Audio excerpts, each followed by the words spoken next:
This episode is brought to you by Vital Farms. Isn't it bullshit to have to question where your food comes from? At Vital Farms, you can trace your pasture-raised eggs all the way back to the source, the pasture. On the side of each pasture-raised carton of eggs, you'll find the name of the farm where your eggs were laid. And when you look the farm up on their website, you'll get a peek at all the sunshine, fresh air, and open space the hens enjoy. Learn more and find out where to buy them at vitalfarms.com. Vital Farms, keeping it bullshit-free.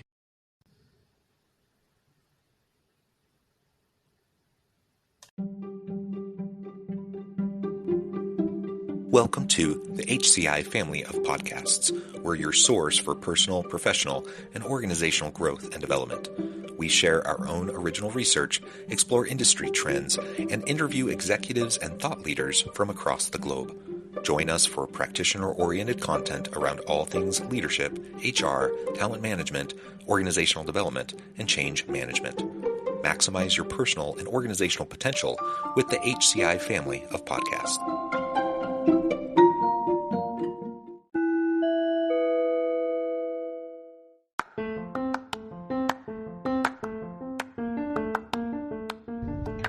Welcome to the podcast. In this podcast episode, I talk with Jaime Dunaway-Seale about unpacking Gen Z salary expectations.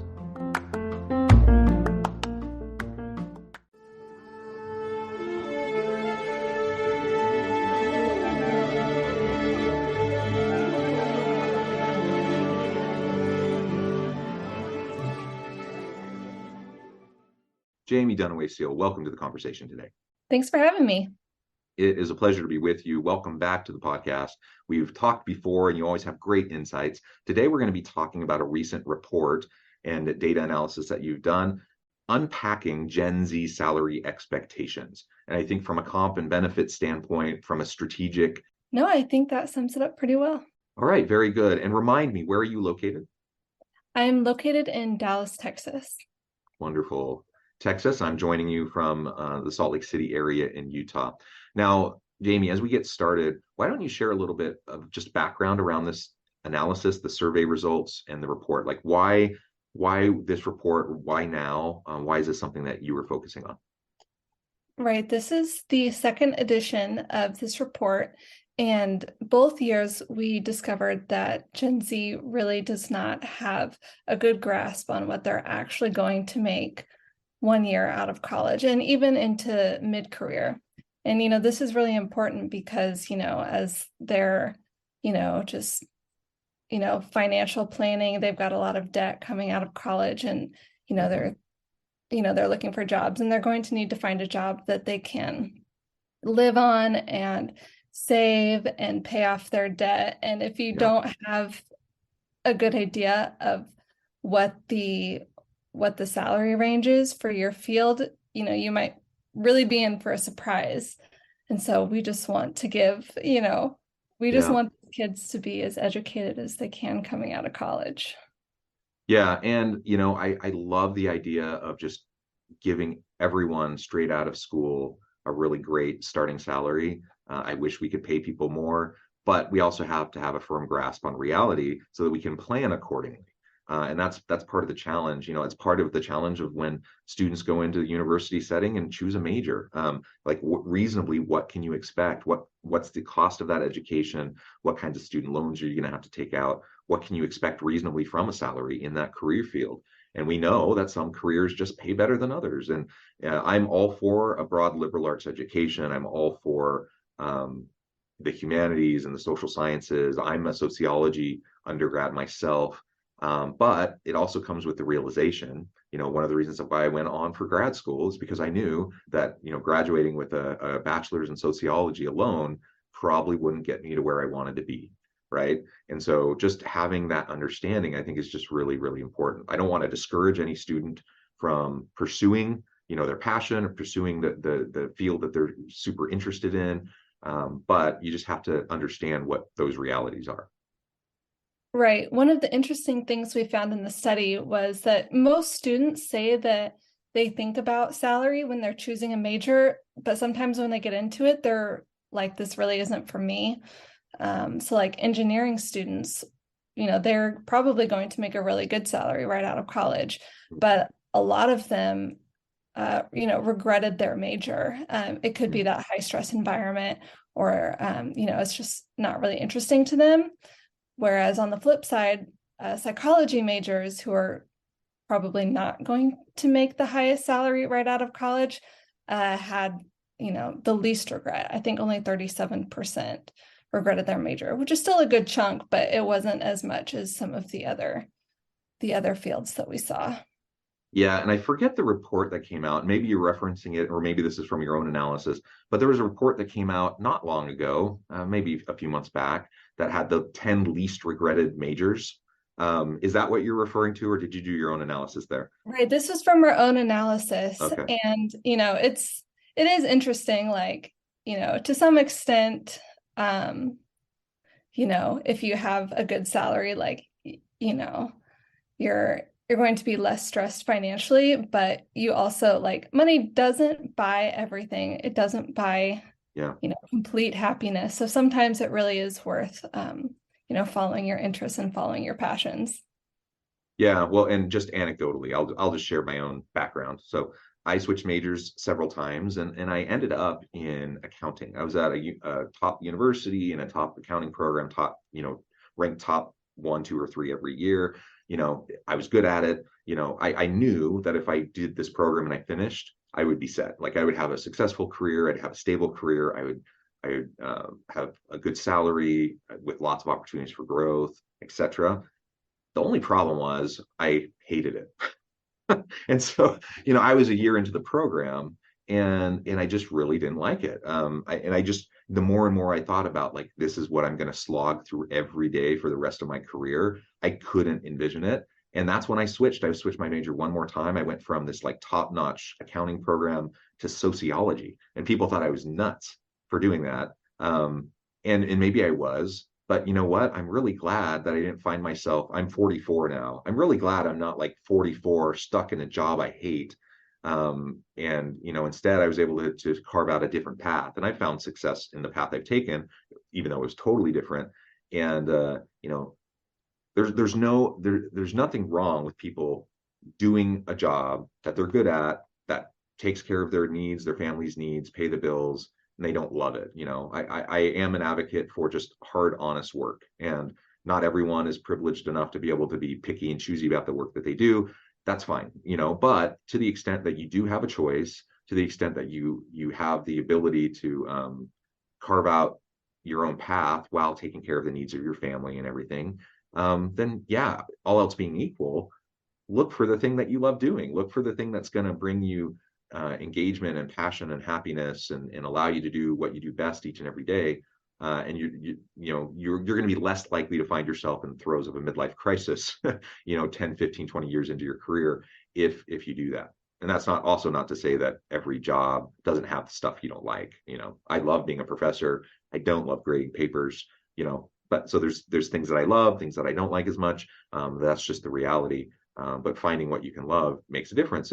And so even though I made that choice, even though I knew, an undergrad in sociology versus an undergrad in accounting from a top national program, I knew that would be a huge trade-off in terms of what I could expect. But I also knew, in making that calculus, like going through that thought process, I also knew that meant for sure grad school. I wasn't just going to stop at my bachelor's. And so that was part of how I moved forward in my path. Okay, so enough about me and enough about my own little anecdotal story here. I think lots of people can resonate with similar types of paths in a university setting, and as you're trying to navigate early in your career. So we have this expectation. Lay out for us some of what the report tells us around the salary expectation for those leaving school, moving straight into the university setting, or straight into the workforce. Yes, we found that most Gen Z students expect to make about $85,000 one year out of school, so an entry-level job. But the reality is that they're going to get more like $55,000. That's the starting salary on average across the US. And then, most students aren't going to get that. So they're probably going to have to compromise. And we found that like 97%, nearly all students said that they would accept a lower starting salary in exchange for some, some good benefits. But even then, their minimum, they say, is $72,000, which again is still too high. So, they're it's willing really to not what accept. it's really not what the market will bear. No. It obviously depends on discipline and what you study in school and the career path you're taking. But, I think it's much more reasonable for the average college student to come out thinking, maybe 50, 55, 60 on the high end. That's a much more realistic expectation. Yet, you're talking about the low end being 72,000. So there's a huge disconnect there. Yeah, exactly. And I think that just comes down to, there has been a lot of talk just about, you know, employers wanting to really retain and attract good employees. And so they're offering a lot of, pay raises and incentives to get these good employees. And so I think Gen Z might be hearing this and listening to this and thinking, oh yeah, I'm going to make a lot of money. And it's still just their expectations are too high. The starting salary has uh, increased a little bit, but not to these levels that they're expecting. Yeah, sure. So how do we start to bridge that gap? Because I mean, that's not good for anyone. If an incoming early career professional has an unrealistic expectation like that, they're going to get super frustrated in the job search. They end up eventually they're going to have to kind of re-establish, their expectations. They're going to end up taking a job that's paid way lower, which means they're probably going to enter the workforce and start in that first job probably feeling unfairly compensated, probably a little discouraged and frustrated around what they're making. So from their standpoint, I think recalibration is really, really important if they're going to have a good launch pad, for the start of their career. From the employer standpoint, if you want to attract and retain good people, you don't want to start from a place of people just feeling like they're being vastly underpaid. If I start a job and I think I'm getting paid 25% lower than I should be, that's not a good place to be in for anybody. So how do we start to bridge that gap in terms of these expectations? Yeah, I think that's a great question. And I think it starts with education, like these colleges, career centers, they really need to help students figure this out by providing lots of resources. And, to some extent, the onus is on the student. Like they need to, talk to their professors. Like a lot of times, like I majored in journalism, like, my professors were very clear about what I would probably make right out of college. So just, ask their teachers if they do an internship, ask their boss, ask their coworker, and that will help them really get a good gauge of what they can expect. And on the employer side, I think clear career frameworks are really helpful so that new employees can see like where they could go in that particular job at that particular company. And so they have an idea and they can set realistic expectations. Having that dialogue is going to be really important in the university space. I want my students to have, we talk about realistic job previews all the time. I'm in the HR space, so we talk about realistic job previews from a variety of angles, just from an HR perspective. Certainly part of that means just what is realistic for you as a student leaving this program. Like we think we prepare our students really well. We think we launch them well. We think they're going to be able to have success. But, if you think you're going to leave and magically get that 80 grand a year job without a master's degree, I think you're probably smoking something. It's just not going to be the reality for like the vast majority of students. It's possible, but it's just probably not going to happen. So, with that said, on the professor side, on the advising side in the university setting, we just need to be realistic with our students and be clear in helping to set those expectations. And on the employer side, I think we need to be crystal clear when we're going through the recruitment and the screening and the selection and the interviewing process. Be transparent. That's something I feel very strongly about, that we should have less of the opaqueness around hiring, salary, benefits that are offered with the position. I think we should be transparent in job postings, let people know right up front what the range is and what is reasonable for this position, so that people don't waste their time. They don't waste your time going through the whole interview process trying to get a job and then realizing, oh, this is 20% less than I expected. I see that all the time. So on the employer side, think about the applicant experience. Think about the bringing this new person in, and if it was you, what would you hope for and what would you expect, and act accordingly. I don't think employers are malicious ever in trying to like pull one over on people they're bringing into the to the organization, but I do think they often are not as transparent as they could or should be, and it's not malicious, but it's just a lack of attentiveness, and it's a lack of really thinking through, what would I want if I were in this position looking, to join this company. And most people would say, yeah, I would like some clarity around what the pay actually is, what the benefits are. I'd like consistency in how that's discussed throughout the process, so that if I do get selected, I can get onboarded and it's going to be a relatively smooth process. And I can start from a positive place of feeling good about where I'm at, not feeling like I had to settle, not feeling like I got cheated from day one at this company. Yeah, I do want to piggyback on what you said about including salary ranges on job applications. I think that's really important. Again, so just no one is wasting their time.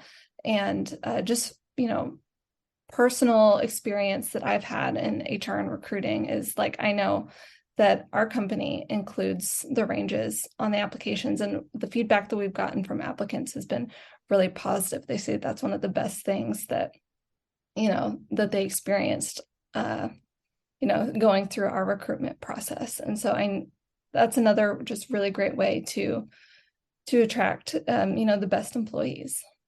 Good. Well, what are some of the other results that come out of this survey?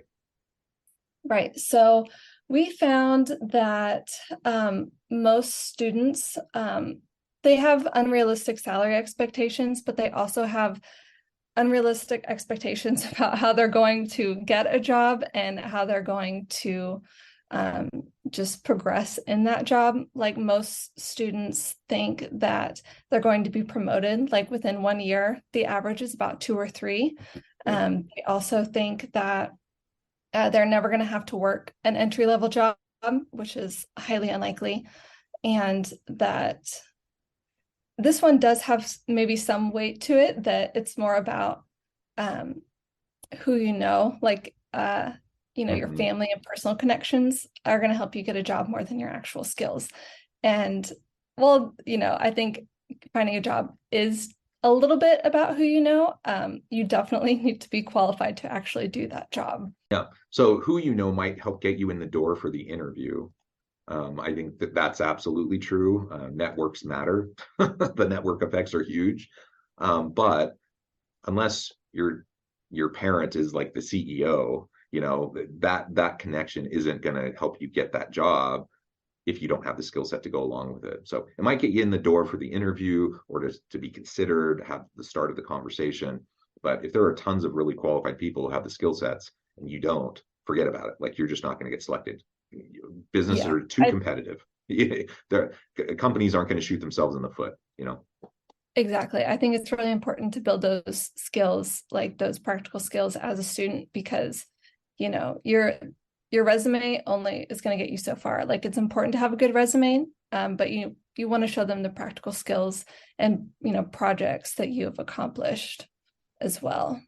Not just like, oh, I have a 4.0 GPA. Yeah. And that's something I try to tell students all the time. It's about the practical application of knowledge in our program. That's going to be really important for you. And that's why we build in internships. We build in lots of consulting projects into our courses. The students don't always love it. Sometimes they would rather just kind of do an easier class where they don't have to do that kind of stuff. But it's going to make all the difference in the world when they're applying for positions and they can demonstrate actual experience doing actual projects, working through the challenges that are innate with those, and just demonstrating how they have been able to apply what they've learned.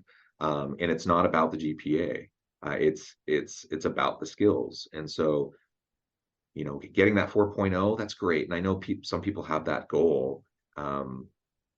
But sometimes I think one of the best things that can happen to a student who's like a 4.0 student is that first A- or that first B+ that they get, that then kind of frees them from the bondage of like that constant expectation of trying to get a 4.0, because frankly, nobody cares in business. They just do not, especially after the first job. Whatever you did in your undergrad, once you get that first job, it's all about your performance. It's all about what you're able to accomplish in that first job, your university experience and your GPA and your projects and all those sorts of things.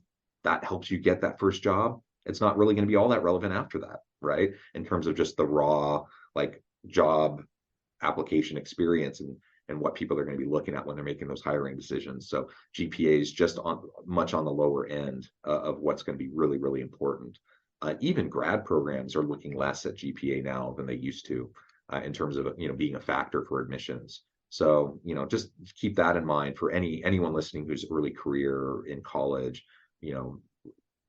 Keep those things in mind as you're trying to reasonably think through what you need to focus your limited time on, because everyone's busy, everyone's juggling lots of stuff. College students today, at least at my university, the average college student today is different than maybe the average college student a generation ago. Many more of them are working. A lot of them are non-traditional. A lot of them have families. They're juggling a whole lot of stuff. It's not just like going to college for 4 years and just like going through your classes. That, at least at my university, that's not how it is for almost anybody. So, just recognizing how you're going to prioritize given limited bandwidth, limited time and resources, is important, as you're making the calculus towards your future. Well, very good. Anything else that you would like to highlight from this report that you think is really important in terms of Gen Z expectations in the workplace? Yeah, I think just one last thing is, you talked about earlier, just kind of starting out from a state of disappointment. And, we do see that in our study. Gosh, I hate to end like this on a downer. But, when students kind of are faced with reality, they're like, oh man, like they really are disappointed. Like a lot of them think they're going to have to get a second job, move back in with their parents. They're not going to be able to do like all the fun things that they want to do as an adult. So I think that this just really reiterates that the education is really important. As we wrap things up today, I just wanted to give you a chance to share with the audience how they can connect with you, find out more about your work, your team, and then give us a final word on the topic for today. Yeah, so anyone who wants to read the full report can go to realestatewitch.com/research, and they'll find this study as well as all of our other reports. And they can connect with me at Jaime Dunaway on Twitter, as well as at Clever Real Estate. And, as for our final word goes, I think that this report is, we all kind of like to dunk on other generations. We're like, oh, I can't believe that they believe this. But, I think that it's just, we need to be helpful, and we need to try and prepare these students as best as they can coming out of college. Yeah, well said. Jaime, thank you so much.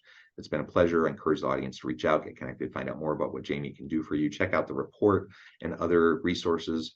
And as always, I hope everyone can stay healthy and safe. They can find meaning and purpose at work each and every day. And I hope you all have a great week.